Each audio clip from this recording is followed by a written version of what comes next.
What's up, my people? It's your blood Black here again, aka Mr. Matter. As you know, I bring you the all smoking matter that are smoking hot, matter that will never keep you sleeping, matter that will never make you snore, matter that will always make you entertain my people. All na day, you're welcome to another episode of the Ranton.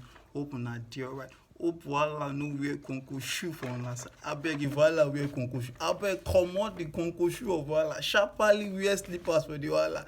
May the wala day with may it daylight, may it big body sharp. My people back on the run zone, still on the matter. What is the matter? As you know, I bring you smoking hot, aromatic, and pepperlicious matter.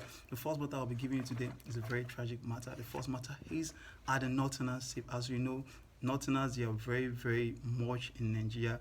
They are just like the side that is well populated. So this question is coming up that are the Northerners safe? And what is bringing this question? This question is coming up after there was an attack in Borno State, an attack happened there. The attack was carried out in Zambamari community where local rice farmers they were taken by Boko Haram. This insurgent sect, this terrorist sect, Boko Haram, were taken by Boko Haram. They were tied and they were slaughtered. Wow, that is a very, very, very, very bad thing to ever think of and to ever imagine.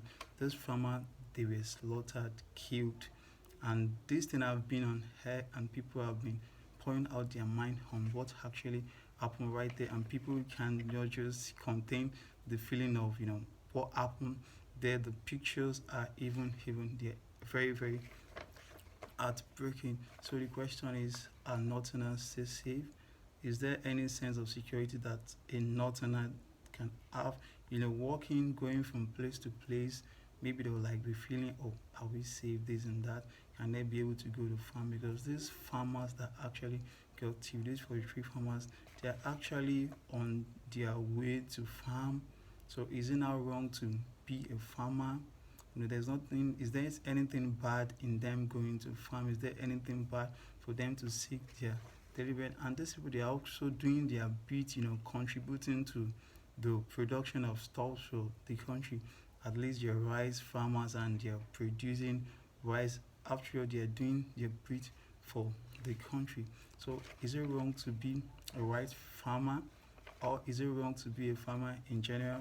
Because people are thinking that these farmers, they are not been feeling fine, right from time. If they don't get attacked by those Fulani X-Men, they will get attacked by the Boko Haram sect that is happening right now. And insecurity in the north, is it not quite getting out of hands? We've seen a lot of people getting, a lot of people got killed.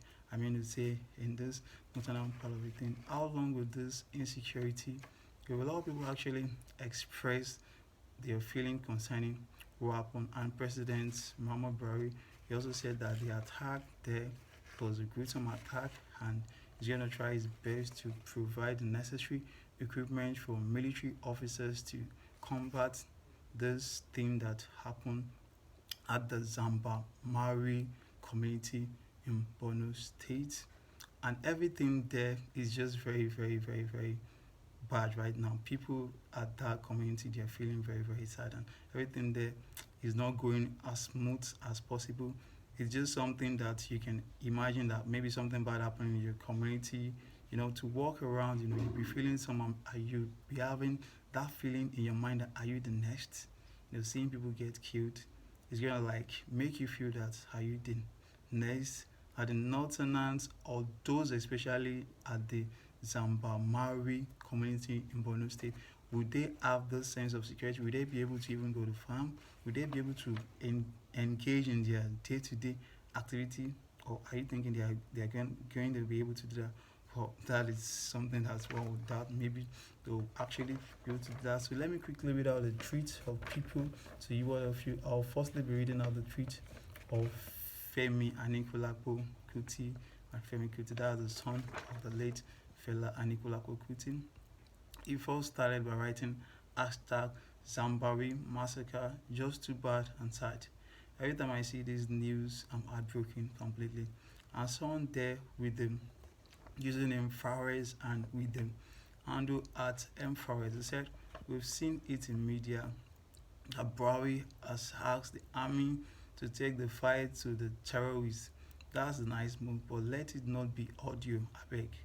We've suffered enough. It's time you stop deceiving us and do the right thing. We deserve peace, and if ended by writing hashtag Zambari massacre hashtag secure now. Is this person right by saying they have been deceived? Are the government really deceiving us? Are they doing something concerning this insecurity?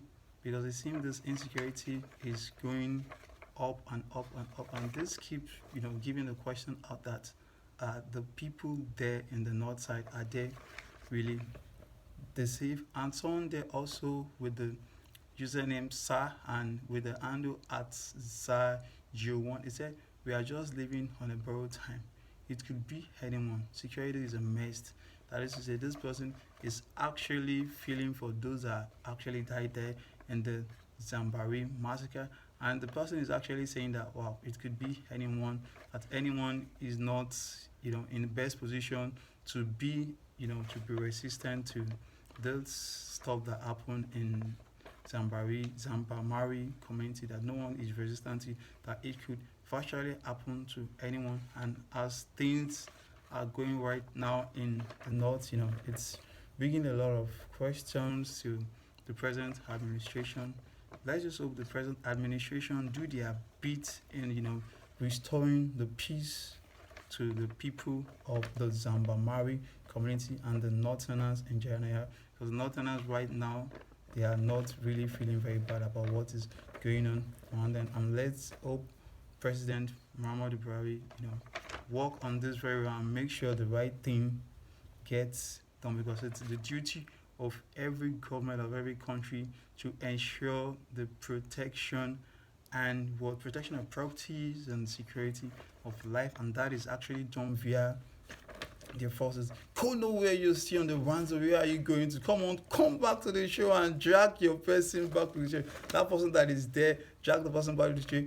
Go nowhere, you see on the runs. Do you want to miss this goat meat pepper soup? If you miss this goat meat pepper soup, it's not gonna wait for you, because someone somewhere is gonna eat this goat meat pepper soup that you are planning to waste. So don't wait this goat meat pepper soup and try to enjoy. Let me quickly take you to the second matter. The second matter is the smoking hot matter. The second matter is, why did she withdraw? Wow. Who will actually withdraw? The question is, is a bit strange. Why does she withdraw? Or the person we're actually talking about here is the contender of Mrs. Okonjo-Iweala, the contender of Mrs. Okonjo-Iweala of the DG of the World Trade Organization. This lady is actually Yo Young-hee. She's contending with Ngozi Okonjo-Iweala for the World Trade Organization. And United States actually supported this woman at first. They supported Yo Young-hee because they actually said that she possessed the quality to run that post, and she has distinguished herself. And they actually said the office for the U.S. World Trade Representative, they said that they're actually looking for someone that have an hand-on experience, that have more experience for that post, and they don't want Okonjo-Iweala, to go for that post, despite Okonjo-Iweala having more of the consensus. Because most of the members from every country, they actually wanted Okonjo-Iweala to be there, but United States is actually supporting this human, Yo Young-hee. If I'm right there, I shouldn't. Her name is a Korean name, Yo Young-hee, so I shouldn't bite myself that out there. She's actually a South Korean, and she's the one running that post. But she's now out of the. She's no longer contending the post. But what could have caused her, drawing all the posts? Or according to what we've seen and what the situation is revealing, is that Okonjo-Iweala, she had most of the consensus. Most of the members from the country, they actually voted in for Okonjo-Iweala, and a source close to the Washington press, there's a Washington trade press. The source close to them actually said that South Korean, they've actually met with United States president. They've told them some things, and very soon they will make their intention known out there, or anything that will happen right now, we'll have to see.